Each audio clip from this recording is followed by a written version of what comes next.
İki inatçı keçi masalı. Evvel zaman içinde, kalbur saman içinde.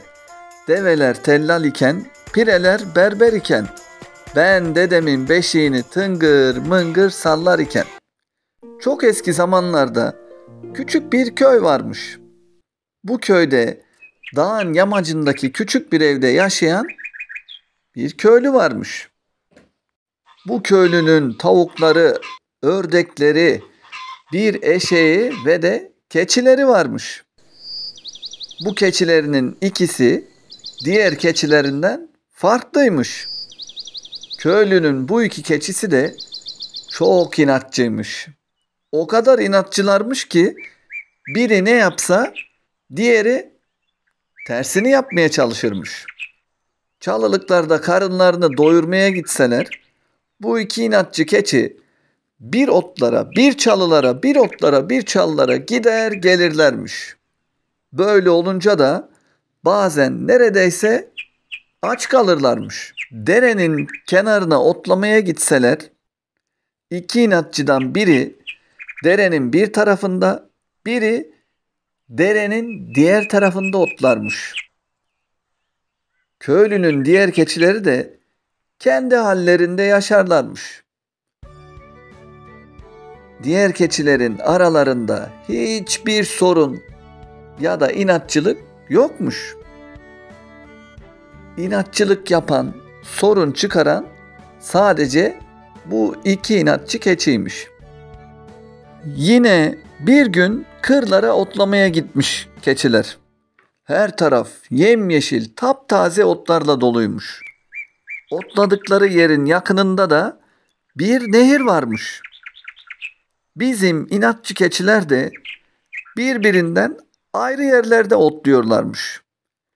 Nehrin farklı taraflarında karınlarını doyuruyorlarmış. Güzelce otlayan inatçı keçiler nehrin diğer tarafına geçmeye karar vermişler.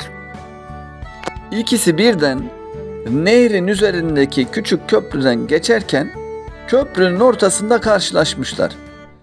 Keçilerden biri diğerinden yol istemiş. "Çabuk yol ver, karşıya geçeceğim," demiş. Diğer keçinin de inadı tutmuş. Yol vermeye yanaşmamış. "Hayır, önce ben geldim. Sen bana yol ver," diye karşılık vermiş.